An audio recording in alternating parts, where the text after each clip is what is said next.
عورت مرد کے بچے ہوئے پانی سے اور مرد عورت کے بچے ہوئے پانی سے صرف کراہت کی وجہ سے استعمال نہیں کر سکتا. اور پھر یہ بھی معلوم ہوا کہ آپ صلی اللہ علیہ وسلم حضرت میمونہ کے بچے ہوئے پانی سے غسل کیا کرتے تھے.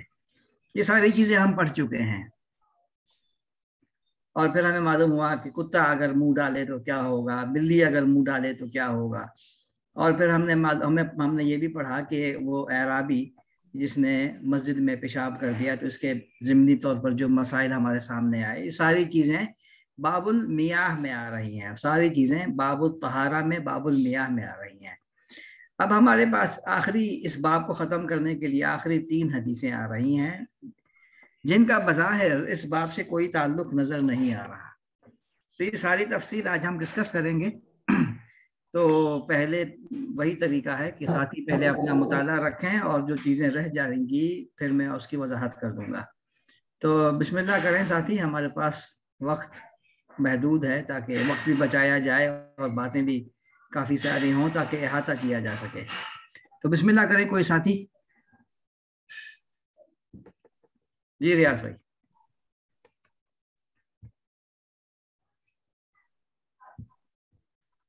السلام علیکم. وعلیکم السلام. یہ حدیث نمبر 11 میں جو وہ مسائل کا درج ہے اس میں 2 چیزیں بیان کی گئی ہیں, یعنی جو ٹڈی اور مچھلی. تو اس تعلق سے ٹڈی کا جو حلال مطلب یہ کہ کسی جگہ یہ نہیں ہے کہ اس کو حرام قرار دیا گیا ہے, اور اس حدیث کے بنا پر یہ بھی لکھا گیا ہے کہ یہ چیز جائز ہے. تو اس تعلق سے 2-3 جو نمایاں ہمیں ٹڈی کے اگر تعلق سے پہلے بات کی جائے, یا لوکسٹ جو انگریزی میں کہتے ہیں, تو اس میں سب سے زیادہ جو نمایاں بات یہ ہے کہ ٹڈی کا قرآن شریف میں بھی ذکر 2-3 جگہ آیا ہے اور مختلف پہلوؤں سے آیا ہے. جیسے سورہ رف میں آیا ہے کہ دشمنوں پہ ٹڈی چھوڑ دی جائے گی. تو ایک طریقے سے ٹڈی ایک چیز خوفناک ٹائپ کی چیز ہے جس سے لوگ ڈرتے ہیں اور اتنے سارے زیادہ تعداد میں آتے ہیں, جس سے ہے نا دشمن مطلب یہ کہ ان کے لیے زیادہ رعب ڈال سکتے ہیں. دوسری چیز سورہ قمر میں ہے کہ اس طرح لوگ قیامت میں بکھرے ہوئے ہوں گے جیسے ٹڈی دل یعنی آسمانوں پہ آتے ہیں.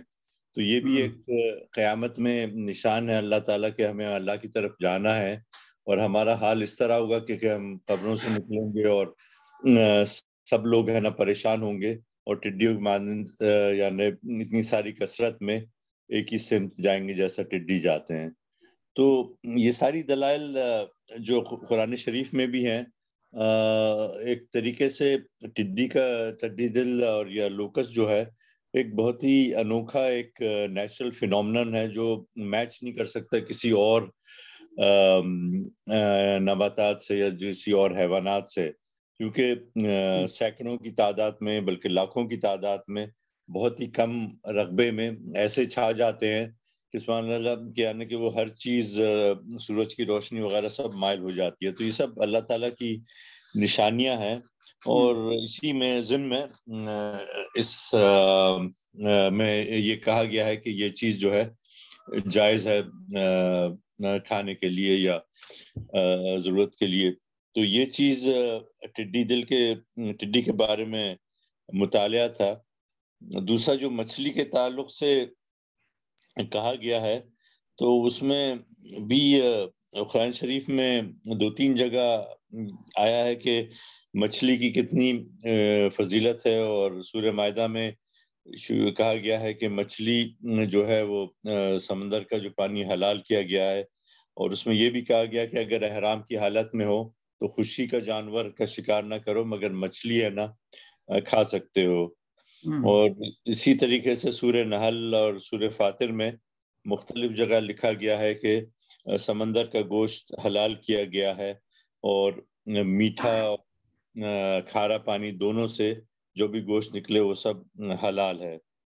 حدیث میں یہ بھی آیا ہے کہ 8 ہجری کو لشکر ایک سمندر کی طرف بھیجا گیا تھا اور صحابہ کے پاس کھجوریں تھے اور وہ ایک ایک دو مطلب یہ کہ ایک دن میں بس ایک کھجور کھا رہے تھے. تو پھر اس کے بعد سمندر کے پاس پہنچے تو انہوں نے مچھلی کھائی اور پھر وہ سمندر کے باہر انہیں ملی اور وہ 2 ہفتے تک کھاتے رہے. اور کچھ اور جگہ یہ بھی ذکر آیا ہے کہ مچھلی کا جو جگر ہے وہ جنت میں جب لوگ جائیں گے بہشتی تو ان کے لیے ہے نا پہلا ایک میل یا پہلی ایک غذا منفرد اور ذائقے کے اعتبار سے وہ پیش کی جائے گی. تو یہ ساری دلیلیں جو ہیں زیادہ تر قرآن اور حدیث کی روشنی میں یہی بتاتی ہیں کہ یہ چیزیں حلال ہیں اور ہم لوگ استعمال کر سکتے ہیں. تو اس تعلق سے میرا مطالعہ زیادہ اس اینگل پہ تھا. اب باقی ساتھی اور پھر اضافہ کر سکیں گے. میری طرف سے یہ نکات تھے. جی ماشاءاللہ زبردست، آپ نے بہت احاطہ کیا ہے. اور کوئی ساتھی اضافہ کرنا چاہے؟ جی میں تھوڑا ایڈ کرنا چاہتا ہوں اس میں. جی جی سر. اچھا، ایک تو جیسے آپ نے فرمایا شروع میں کہ جی چونکہ ہم یہ ویسے تو طہارت کے مسائل پڑھ رہے ہیں اور اس کے اندر پانی کا باب ہے جس کے اندر یہ حدیث بیان کی گئی ہیں، تو اس حوالے سے جو اس حدیث کی تفصیل سے ہمیں پتہ چلتا ہے کہ اس کا پانی سے تعلق یہ ہے کہ یعنی مچھلی اور ٹڈی جب پانی میں مر جائیں تو خواہ پانی کی مقدار کم ہو یا زیادہ تو وہ پانی نجس و ناپاک نہیں ہوتا. اس سے ہمیں یعنی ایک تو یہ بات پتہ چلتی ہے اس حوالے سے. دوسرا جو ہے وہ کہ یعنی اس حدیث سے دلیل ملتی ہے کہ جو ٹڈی ہے وہ حلال ہے، لیکن اس کے برعکس جو انہوں نے وضاحت دی ہے، ایک تو امام مالک رحمۃ اللہ علیہ کے فتویٰ کے حوالے سے کہ ان کے مطابق ٹڈی اگر آدمی کے پکڑنے یا سر کے کٹنے سے مرے تو حلال ہے، بصورت دیگر حرام ہے. لیکن یہاں کوئی مزید وضاحت نہیں دی کہ ان کا فتویٰ کس بنیاد پہ. یقیناً انہوں نے بھی کوئی احادیث سے کوئی دلیل دی ہوگی، لیکن یہ کہہ رہے ہیں کہ جی حدیث بالا امام صاحب کے فتویٰ کے خلاف ہونے کی بنا پر اس کی تردید کرتی ہے. اسی طرح جو امام ابو حنیفہ کے حوالے سے یہاں درج ہے کہ جی احناف کے ہاں اگر مچھلی پکڑنے یا دریا کے باہر پھینک دینے اور دیگر کسی سبب سے مری ہو تو حلال ہے، اور اگر وہ خود بخود مر جائے یا کسی حیوان کے مارنے سے مرے تو حلال نہیں بلکہ حرام ہے. اور آگے انہوں نے لکھا ہے کہ جی حدیث بالا جو یعنی جو حدیث ہم آج پڑھ رہے ہیں وہ بھی احناف کے یعنی اس بات کے خلاف ہے. یعنی اور کہا ہے کہ جی احناف نے ابو داؤد کی جس روایت سے استنباط کیا ہے اسے محدثین نے ضعیف قرار دیا ہے. اب یہاں سوال یہ پیدا ہوتا ہے کہ جو حدیث ہم پڑھ رہے ہیں اس کے بھی آخر میں جو ان کو روایت کرنے والے جنہوں نے اس کتاب کو میں شامل کیا وہ بھی کہہ رہے ہیں کہ اس میں کمزوری ہے، یعنی ضعیف تو پھر یہ بھی ہے. تو یہ ایک سوال ہے تھوڑا وضاحت طلب، اس میں چاہوں گا کہ آپ تھوڑی روشنی وضاحت کریں گے اس کی.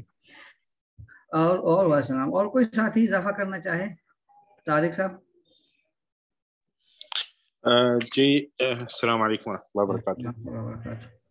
اس میں ایک بہت بڑا مسئلہ ہے کہ یہ جیسے ٹڈا ہے، بعض دفعہ ہوتا ہے کہ وہ پیسٹیسائڈ یا دوا پھینکی جاتی ہے جس سے یہ ٹڈے مر جاتے ہیں. تو اور اس سے پہلے ہم لوگ مچھلی کے بارے میں بھی یہ ڈسکس کر چکے ہیں ایک حدیث میں کہ اگر مچھلی جو ہے وہ کسی وبا کی وجہ سے مری ہے تو یہ کہ اس کے کھانے سے اگر ضرر ہوتا ہے یا اس کے کھانے سے بیماری ہوتی ہے تو پھر اگر وہ مری ہوئی مچھلی ہے تو وہ کھانا جو ہے اس کا جائز نہیں ہے. یا پھر اگر ٹڈا جو ہے اس کو دوا کی وجہ سے مارا گیا ہو اور پھر وہ جمع کر کے جو ہے اس کو کھایا جائے تو اس طرح کہ اس میں نقصان ہے انسان کے لیے، وہ دوا جو ہے وہ انسان کے ضرر وہ کر سکتی ہے، تو اس وجہ سے اس کو بھی کھانا جو ہے وہ میرے خیال جائز نہیں ہوگا.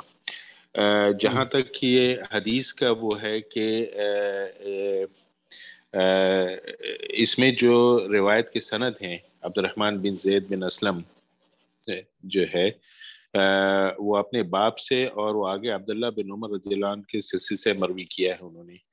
امام احمد رحمۃ اللہ کہتے ہیں کہ عبد الرحمن سے مروی حدیث منکر ہے اور صحیح یہ ہے کہ یہ موقوف ہے. بیہقی نے کہا اس حدیث کو زید بن اسلم کی اولاد یعنی عبداللہ اور عبد الرحمن اسامہ نے مرفوع بیان کیا ہے، اور ابن معین نے یعنی زید بن اسلم کی اولاد کو ضعیف قرار دیا تھا۔ البتہ احمد بن حنبل نے ان میں سے عبداللہ کو ثقہ کہا ہے لیکن عبد الرحمن کو ثقہ نہیں کہا ہے۔ اس حدیث کا سند موقوف ہونا صحیح ہے مگر یہ مرفوع ہے، اور اس کی جو دلیل دی گئی ہے کہ صحابی کا حلت لنا کہنا حکماً مرفوع تسلیم کیا جاتا ہے یا حرم علینا، اس وجہ سے کہ اس میں جمع ہے کہ صحابہ نے جو کہا ہے تو صحابہ نے یہ سب چیزیں جو ہے نا اپنے اوپر لی ہیں کہ یہ ہمارے لیے ہے، اس طرح حکماً مرفوع ہے۔ جیسے امرنا یا نہینا یعنی ہم لوگ کو جو حکم دیا گیا ہے یہ جو ہمیں وہ منع کیا گیا ہے، بس یہی کہنا تھا۔ صحیح، جزاک اللہ۔ کسی اور ساتھی کے پاس کوئی اضافہ ہے؟ اظہار صاحب۔ جی السلام علیکم ورحمۃ اللہ۔ وعلیکم السلام۔ جی تھوڑا اضافہ ہے، زیادہ نہیں ہے جی۔ اس میں ایک تو یہ ہے کہ جیسا کہ ابھی ایک بھائی نے بتایا کہ یہ جو بلکہ اس سے بھی پہلے ہم ایک حدیث اوپر پڑھ چکے ہیں جس میں کہ یہ بیان تھا، رسول اللہ صلی اللہ علیہ وسلم نے فرمایا تھا کہ صحابی نے سوال کیا تھا کہ کیا ہمارے پاس پینے کا پانی، میٹھا پانی کم ہوتا ہے تو کیا ہم سمندر کے پانی سے وضو کر سکتے ہیں؟ تو آپ نے کہا ہاں سمندر کا پانی حلال ہے، اور اس کے ساتھ مزید ساتھ میں فرمایا تھا، حالانکہ سوال نہیں کیا تھا صحابی نے، لیکن آپ نے مزید یہ فرمایا تھا کہ اس کا جو غذا ہے سمندر سے آتی ہے وہ بھی حلال ہے۔ وہاں پہ صراحتاً مچھلی کا ذکر نہیں تھا، بلکہ اس میں تقریباً تمام چیزیں جو تھیں وہ حلال تصور کی گئی، تو مچھلی بھی اس میں سے ایک ہے۔ اس کے علاوہ اس میں جو دو مری ہوئی چیزوں کا ذکر ہے، اس میں دوسری چیز وہ ہے ٹڈی۔ تو ٹڈی جو ہے بیسیکلی جیسے کہ اس کے متعلق کہا گیا ہے کہ یہ اللہ کی فوجوں میں سے ایک فوج ہے، یعنی اس کے متعلق یہ ہے کہ جب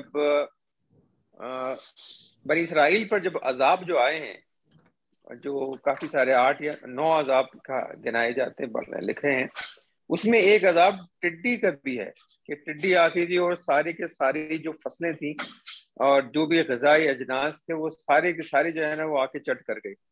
تو وہ ایک تو یعنی ٹڈی جو ہے وہ ایک عذاب تھا اللہ کی طرف سے۔ تو یہ کہا گیا کہ اللہ کی فوج ہے ٹڈی نا ایک طرح سے، اور اس کی ایک حدیث جو ہے وہ ملتی ہے ٹڈی کے حوالے سے ایک اور جگہ پہ، جو کہ ابن ماجہ کی ایک حدیث میں ملتا ہے، جو کہ حضرت جابر اور انس بن مالک رضی اللہ عنہما سے مروی ہے۔ اس میں یہ ہے کہ رسول اللہ صلی اللہ علیہ وسلم ٹڈی دل کے خلاف جو ہے نا، جو ٹڈی ہے اس کے خلاف دعا کرتے تھے، تو کہتے تھے اے اللہ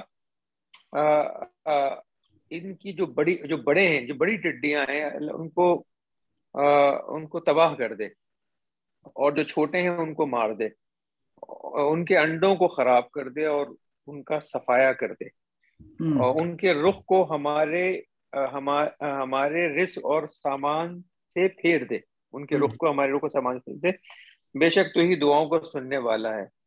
تو جب یہ دعا سنی تو ایک شخص نے عرض کیا کہ اللہ کے رسول صلی اللہ علیہ وسلم کیا آپ اللہ کی ایک فوج کے خلاف دعا کر رہے ہیں کہ ان کا صفایا کر دیا جائے؟ تو آپ صلی اللہ علیہ وسلم نے فرمایا یہ بڑی عجیب بات ہے جو میں نے پڑھی آج، اور آپ صلی اللہ علیہ وسلم نے فرمایا کہ ٹڈیوں کو سمندر میں مچھلیوں نے چھینک ماری۔ تو یہ معلوم نہیں اس کے بعد اس کی کوئی ایکسپلینیشن نہیں تھی، لیکن یہ پڑھ کے میں تھوڑا خود بھی سٹ پٹا گیا کہ اس کا مطلب کیا ہے، لیکن اس کا مطلب مجھے ابھی تک پتہ نہیں لگا۔ میں نے کہا کہ ضرور اس کے ذکر جو ہے کوئی نہ کوئی اس کی ایکسپلینیشن ہوگی، ڈھونڈنا پڑے گا۔ اور تو اس میں یہ فرمایا کہ ٹڈیوں کو سمندر میں مچھلیوں نے چھینک ماری تھی، تو اس کا مطلب ہے کہ وہ سمندر سے شاید مچھلیوں کی چھینک سے باہر نکل کے آ گئی۔ تو کیا ہوا یہ اس کا کچھ صغرا کبرا جو ہے وہ پتہ نہیں لگا۔ بس یہی تھا میرے۔ باقی یہ خون کے متعلق جو ہے وہ جیسے کہ کہا کہ یہ دو چیزیں جو ہیں، جگر اور یہ جگر شاید کلیجی کو کہتے ہیں ہم لوگ اپنی زبان میں جو کھاتے ہیں، اور تلی جو ہے وہ بھی ہے، تو ان دونوں چیزوں کو جو ہے وہ حلال کیا ہے۔ بس اتنا ہی ہے میرے۔ جزاک اللہ خیر۔ جزاک اللہ۔ اچھا جناب، میرا خیال ہے کافی ساری باتیں آ گئی ہیں، اگر کوئی اور اضافہ نہیں ہے تو میں چند باتیں کہہ کے پھر آگے بڑھتے ہیں. طارق صاحب آج آپ کچھ کہنا چاہتے ہیں؟ جی ایک حدیث ہے عن ابن ابی اوفا رضی اللہ عنہما قال غزونا مع النبی صلی اللہ علیہ وسلم 7 غزوات، یعنی رسول صلی اللہ علیہ وسلم کے ہم نے 7 غزوات میں ساتھ دیا یا 6 میں، اور ان کے ساتھ ہم جو ہے ٹڈی کھاتے تھے. رواہ البخاری و مسلم واللفظ للبخاری. اس سے ثابت ہوتا ہے کہ رسول صلی اللہ علیہ وسلم نے جو ہے ٹڈی کھائی ہے. حالانکہ اس کے بعد ایک دوسری حدیث بھی ہے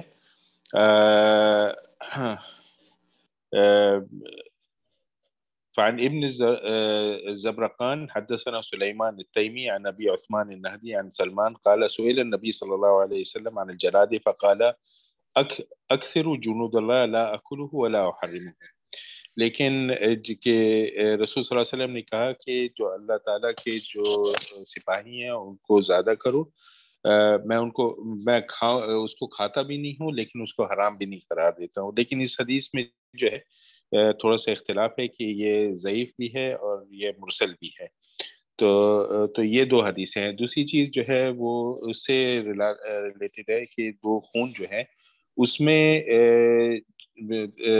بہت سارے جو علماء ہیں وہ کہتے ہیں کہ ان دونوں چیزوں کو کچا کھانا جائز نہیں ہے، ان کو پکانا بہت ضروری ہے. اس وجہ سے کچا جو ہے وہ ایک خون کا ایک وہ ہوتا ہے کہ کہتے ہیں ایک فارم ہوتی ہے، لیکن ان کو جو ہے پکا کر کھانا جائز ہے، کچا کھانا جائز نہیں ہے. صحیح، یہ کہہ رہے ہیں. چلیے جزاک اللہ خیر. میرے خیال ساری باتیں آ گئی ہیں. اب حدیث کی طرف چلتے ہیں. جو حدیث آپ کے سامنے ہے، سب سے پہلے اس میں کچھ ٹیکنیکل چیزیں ہیں وہ سمجھنے کی ہیں. سب سے پہلی جو چیز ہے جس کی طرف افتخار بھائی نے اشارہ کیا ہے وہ یہ ہے کہ اس حدیث میں ضعف ہے، یعنی یہ حدیث ضعیف ہے. جس طرح سے یہاں پر ترجمے میں لکھا ہے کہ اس میں کمزوری ہے. وفیہ ضعف کا مطلب یہی ہے کہ اس میں کمزوری ہے، یعنی محدثین کے پیمانوں کے مطابق یہ حدیث پوری طرح سے فٹ نہیں آ رہی. اس میں کہیں نہ کہیں کوئی نہ کوئی خامی ہے. وہ خامی کیا ہے؟ وہ خامی ہے اس کے ایک راوی ہیں عبد الرحمن بن زید عن ابیہ، یعنی عبد الرحمن بن زید اپنے باپ سے روایت کرتے ہیں، اپنے والد سے روایت کرتے ہیں. اور بہت سارے محدثین نے عبد الرحمن بن زید کو متروک کہا ہے، اور بعض لوگ کہتے ہیں کہ یہ منکر حدیث ہے. یعنی منکر حدیث کا مطلب کیا ہے؟ منکر حدیث کا مطلب ہماری اصطلاح میں نہیں ہے. جو ہمارے یہاں منکر حدیث کا ایک گروہ ہے جو حدیث کو نہیں مانتا، وہ مطلب نہیں ہے اس کا. یعنی منکر یعنی گھڑی ہوئی حدیثیں روایت کرنے کا عادی ہے، یا گھڑی ہوئی حدیثیں روایت کرتے ہوئے پکڑا گیا ہے، اس کو کہتے ہیں منکر حدیث. تو یہاں پر کیونکہ شرح میں بھی لکھا ہے کہ یہ حدیث منکر ہے، تو منکر کا مطلب وہ نہیں ہے جو ہمارے ہاں بر صغیر میں ہے. تو سب سے پہلی چیز تو یہ ہے. دوسری چیز جو سب سے اہم ہے وہ سمجھنے کی ہے، وہ پہلے بھی میں آپ کے سامنے اسی طرح سے ایک چیز ڈسکس کر چکا ہوں. ہم کہتے ہیں حافظ ابن حجر رحمۃ اللہ علیہ بہت بڑے محدث ہیں، امام بخاری کی شرح لکھنے والے بہت بڑے، اور حافظ ہیں. حافظ علماء کی اصطلاح کے حافظ، جس کا ہم ذکر کر چکے ہیں آپ سے. حافظ کا مطلب کیا ہے؟ اتنے بڑے آدمی ہیں اور اتنی بڑی کتاب انہوں نے لکھی ہے بلوغ المرام، جو اپنے زمانے سے لے کر آج تک پڑھائی جاتی ہے، یاد کرائی جاتی ہے، حفظ کرائی جاتی ہے. اس میں اس سے پہلے ہم نے ایک ضعیف حدیث پڑھی ہے، اب یہ دوسری ضعیف حدیث آپ پڑھا رہے ہیں ہمیں. تو یہ ایک ایسی کتاب ہے جس میں ضعیف حدیثوں کی اتنی کثرت موجود ہے، اور آپ کہتے ہیں کہ یہ بہت بڑی کتاب ہے، اور آپ کہتے ہیں کہ امام ابن حجر بہت بڑے عالم ہیں. تو سب وہی بات جو میں پہلے آپ کے سامنے کر چکا ہوں. پہلی حدیث جو ہم نے پڑھی تھی جس میں ضعف تھا، وہ یہ ہے کہ 4 کتابیں پڑھنے کے بعد آدمی عالم نہیں بن جاتا. حدیث کا پیمانہ اسلام 36 جو ہے نا، آپ سرچ ماریں گے وہاں پر لکھا ہوا ملے گا حدیث صحیح، حدیث ضعیف. اس کا مطلب یہ نہیں ہے کہ یہ حدیث ضعیف ہے. ہر ضعیف حدیث ایسی نہیں ہے جو متروک ہو. میں پھر کہہ رہا ہوں، حدیث ضعیف کا مطلب یہ نہیں ہے کہ یہ حدیث ناقابل عمل ہے، ایسا نہیں ہے. ضعیف حدیث پر بھی علماء امت نے عمل کیا ہے، قابل عمل ہے. کیوں؟ کیونکہ اس کی دوسری تقویت پہنچانے کے لیے بہت ساری چیزیں موجود ہیں. تو اسلام 36 پر سرچ مار کے آپ یہ مت کہیں ہمیں کہ یہ حدیث ضعیف آپ بتا رہے ہیں. ہمیں معلوم ہے حدیث ضعیف ہے، لیکن ہر ضعیف حدیث ایسی نہیں ہے جس پر عمل نہیں کیا جاتا.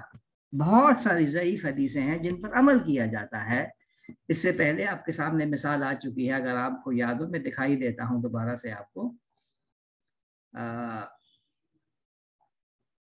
اس سے پہلے ہم نے پڑھی تھی نا ایک ضعیف حدیث،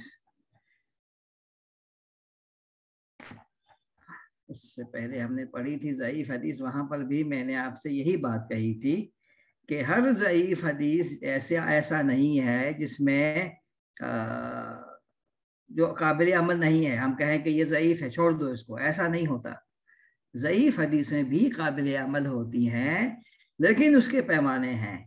یہ پیمانے کون طے کر سکتا ہے؟ میں اور آپ طے نہیں کر سکتے. اس کے لیے بڑے بڑے علماء موجود ہیں جو گزر چکے ہیں یا جو اس وقت موجود ہیں. وہ اگر کسی حدیث کے بارے میں، یہ دیکھیے نا وضعفہ ابو حاتم، یہاں پر دیکھیے،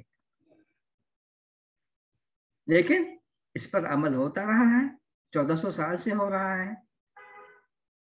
تو کوئی سرچ انجن میں تلاش کر کے آپ یہ مت کہیں ہم سے کہ یہ ضعیف حدیث ہے اس کو چھوڑ دو. چھوڑنے والی نہیں ہوتی. ضعیف حدیثیں قابل عمل ہوتی ہیں اگر ان کے لیے کوئی تقویت بن رہی ہے چیزیں. تو جس آدمی نے یہ حدیث نقل کی ہے آپ کے سامنے کتاب میں، اور یہ کتاب جو ہے نا 1000 سال سے تو پڑھائی جا رہی ہے اور آج بھی پڑھائی جا رہی ہے، تو اس کا مطلب یہ نہیں ہے کہ جو پڑھانے والے ہیں پڑھنے والے ہیں یہ سارے کے سارے لوگ نہیں سمجھ رہے. اس بات کو سمجھ رہے ہیں، سب کو معلوم ہے کہ یہ حدیث ضعیف ہے، لیکن بہت ساری ضعیف حدیثیں ایسی ہیں جو قابل عمل ہیں. تو یہ جو حدیث ہمارے سامنے ہے فیہ ضعف، ٹھیک ہے، فیہ ضعف تو ہے، اس کے اندر کمزوری ہے. کمزوری کیا ہے؟ کمزوری ہے ایک راوی عبد الرحمن بن زید. تو عبد الرحمن بن زید کے لیے ہم حدیث کو اٹھا کے باہر نہیں پھینک سکتے. وجہ کیا ہے؟ وجہ یہ ہے کہ جب دیکھیے حدیث کے الفاظ کیا ہیں. رسول اکرم صلی اللہ علیہ وسلم فرماتے ہیں، رسول اکرم صلی اللہ علیہ وسلم فرماتے ہیں احلت لنا میتتان و دمان، ہمارے لیے 2 مردار اور 2 خون حلال کر دیے گئے ہیں. احلت لنا، حلال کر دیے گئے ہیں ہمارے لیے 2 مردار اور 2 خون. اور جب یہ بات اللہ کے رسول صلی اللہ علیہ وسلم کہہ رہے ہوں تو اس کا مطلب کیا ہے؟ کون حلال کر سکتا ہے ہمارے لیے؟ کیا اللہ کے رسول صلی اللہ علیہ وسلم کو اختیار ہے کہ وہ کچھ چیزوں کو حلال کر دیں اور کچھ چیزوں کو حرام کر دیں؟ کیا یہ اختیار اللہ کے پاس ہے؟ جب اللہ کے رسول صلی اللہ علیہ وسلم یہ ایک بات کہیں کہ ہمارے لیے 2 مردار اور 2 خون حلال کر دیے گئے ہیں، تو کس نے کیے ہیں حلال؟ اللہ نے کیے. اللہ نے کیے ہیں نا. سیدھی بات ہے، سیدھی بات ہے. اللہ کے رسول صلی اللہ علیہ وسلم اپنی طرف سے کسی چیز کو حلال اور حرام نہیں قرار دے سکتے نا، جب تک کہ اللہ تعالیٰ وحی کے ذریعے سے اللہ کے رسول صلی اللہ علیہ وسلم کو یہ بات نہ کہے کہ یہ چیزیں حلال ہیں اور یہ چیزیں حرام ہیں. جب اللہ کے رسول صلی اللہ علیہ وسلم یہ بات کہیں کہ ہمارے لیے 2 مردار اور 2 خون حلال کر دیے گئے ہیں، تو اس کا مطلب کیا ہوا؟ اس کا مطلب یہ ہوا کہ اللہ تعالیٰ نے 2 مردار اور 2 خون حلال کر دیے ہیں. اب یہ بات ہمیں کون بتا رہا ہے؟ اللہ کے رسول نے یہ بات فرمائی ہے. یہ بات ہمیں کون بتا رہا ہے؟ ہم حضرت عمر بن عبداللہ بن عمر. ہاں، عبداللہ بن عمر. تو عبداللہ بن عمر کون ہے؟ حضرت عمر کے بیٹے ہیں. صحابی ہیں نا، صحابی ہیں نا. جی جی صحابی. تو جب صحابی ہم سے یہ بات کہہ رہا ہے کہ احلت لنا میتتان و دمان، صحابی ہم سے کہہ رہا ہے احلت لنا میتتان و دمان، تو اس کا مطلب یہ ہے کہ اس کو کس نے بتائی یہ بات؟ رسول اللہ صلی اللہ علیہ وسلم. اللہ کے رسول صلی اللہ علیہ وسلم نے بتائی، ورنہ صحابی تو یہ بات نہیں کہہ سکتا نا.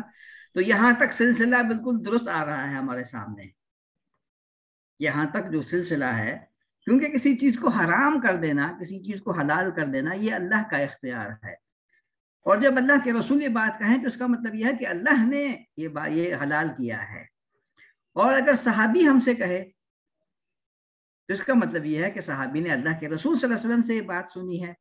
تو صحابہ کلہم عدول، تمام صحابہ عدول ہیں، عدول کا مطلب یہ ہے کیا، سچے ہیں، وہ جھوٹ نہیں بول سکتے۔ تو یہاں تک حدیث میں یہاں تک کا سلسلہ بالکل درست ہے۔ تو یہ اس کو ہم جو ہے نا حدیث مرفوع کہیں گے، جیسا کہ ابھی نیچے ابھی ایک ساتھی نے پڑھ کے سنایا ہمیں، اس حدیث کو ہم مرفوع کہیں گے۔ اب فرض کر لیں تھوڑی دیر کے لیے کہ یہاں پر ایک نام ہے جو یہاں لکھا نہیں ہے، لیکن فرض کر لیں کہ لکھا ہوا ہے، یہاں پر ایک نام ہے جو اس وقت یہاں لکھا نہیں ہے، لیکن آپ فرض کر لیں کہ یہاں پر لکھا ہے عبد الرحمن بن زید، جس کے بارے میں یہ ہم بات کر رہے ہیں، نیچے جو بات لکھی ہے، عبد الرحمن بن زید نے ہم سے کہا ہے کہ ہمارے لیے 2 چیزیں حلال کر دی گئی ہیں، 2 چیزیں حرام کر دی گئی ہیں۔ تو اس کا مطلب کیا ہے؟ عبد الرحمن بن زید نے کہاں سے یہ بات سنی ہے؟ اس عبد الرحمن بن زید کی تو اللہ کے رسول سے ملاقات ثابت نہیں ہے۔ عبد الرحمن بن زید تابعی ہے، اور تابعی کا مطلب یہ ہے کہ وہ آدمی جس نے اللہ کے رسول صلی اللہ علیہ وسلم کو اپنی آنکھوں سے نہیں دیکھا، صحابی کو دیکھا۔ تو عبد الرحمن بن زید کو یہ بات کس نے بتائی؟ انہوں نے بظاہر یہ لگتا ہے کہ حضرت عمر رضی اللہ عنہ کے جو بیٹے ہیں ان سے سنی، عبداللہ بن عمر۔ عبداللہ بن عمر نے بتائی، عبداللہ بن عمر نے بتائی ہے نا۔ تو اس حدیث کو ہم مرفوع مرسل کہیں گے، مرفوع مرسل۔ یہ کچھ پیمانے ہیں حدیثوں کے، یہ الگ ایک علم ہے، الگ ایک علم ہے، الگ ایک سبجیکٹ ہے، الگ ایک علم ہے۔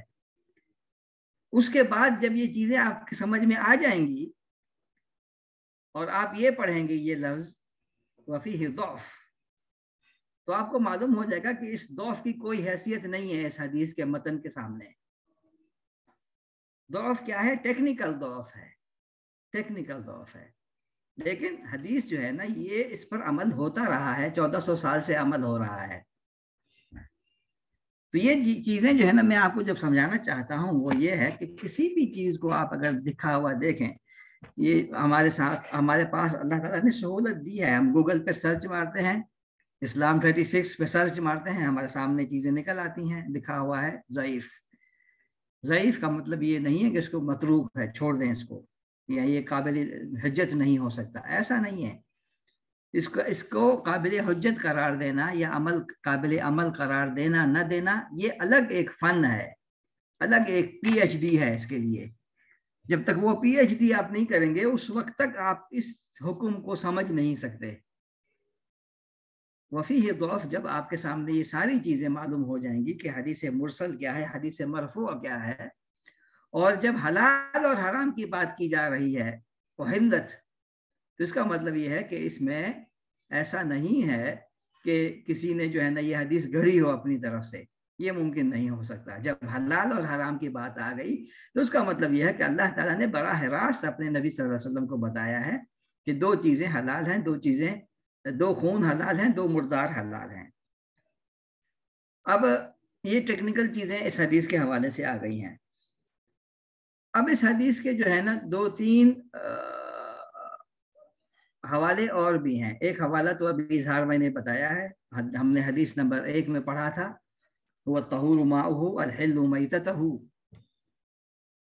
ایک حوالہ تو یہ ہے، اس کے بارے میں ہم بات کر چکے ہیں کہ سمندر کی مردار یا سمندر کا مردار اس کا کیا حکم ہے، تو یہ ڈسکس ہم کر چکے ہیں پہلی حدیث میں۔ دوسرا جو ہے نا حوالہ ہے قرآن مجید کا، بھی ساتھیوں نے بتایا ہے، احل لکم صید البحر وطعامہ، احل لکم صید البحر وطعامہ، تو تمہارے لیے سمندر کا شکار ہم نے حلال کر دیا ہے۔ اب فرض کر لیں ایک آدمی نے سمندر سے ایک مچھلی پکڑی جس کی آدھی عورت ہے آدھی مچھلی ہے، اوپر کا دھڑ جو ہے نا اس کا عورت کا ہے، نیچے کا دھڑ مچھلی کا ہے۔ پکڑا ہم نے سمندر سے ہے، سمندر میں رہتی ہے، تو اب یہ آدھا آدمی آدھا مچھلی، تو کیا ہم اس کو کھا سکتے ہیں؟ حلال ہے یا حلال نہیں ہے؟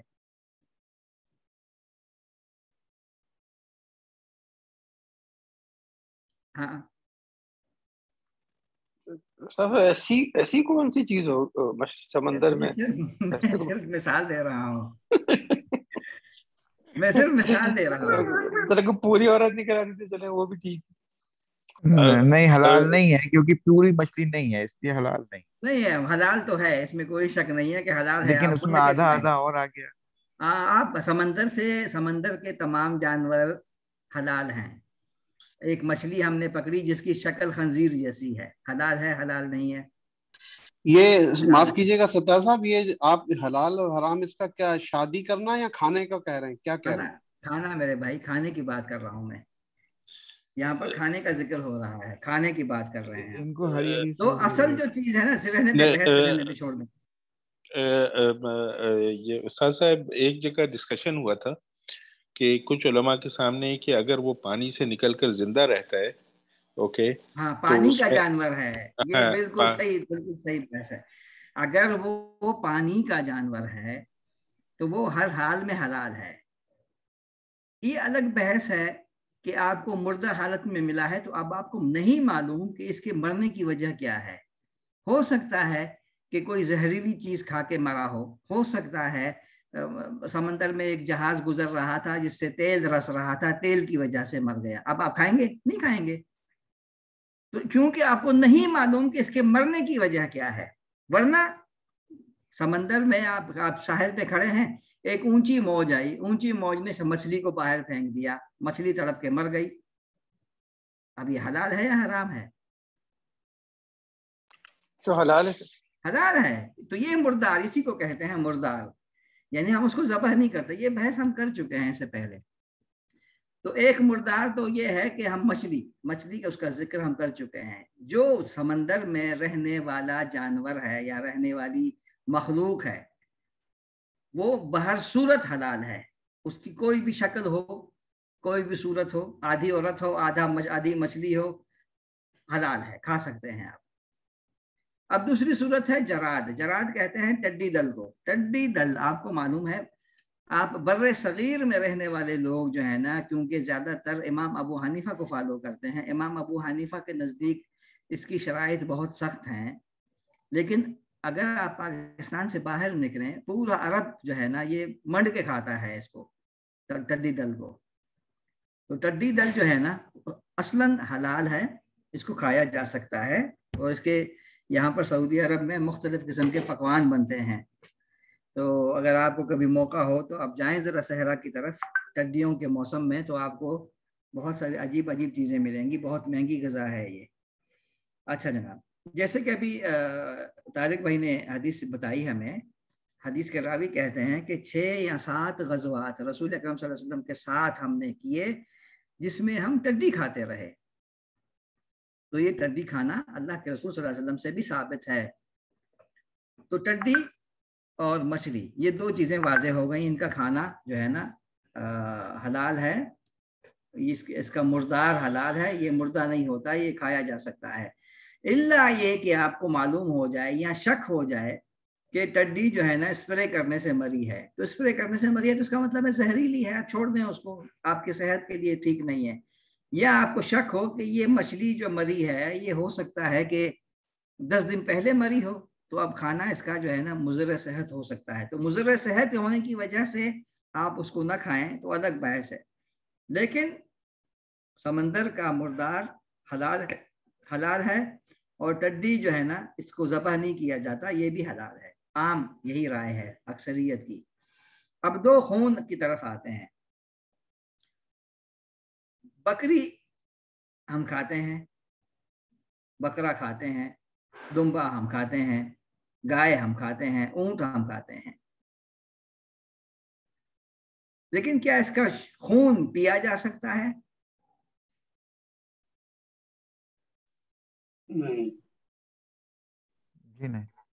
نہیں کیا جا سکتا. اس کا مطلب یہ ہے کہ خون جو ہے نا یہ حرام ہے، اور خون نجس ہے.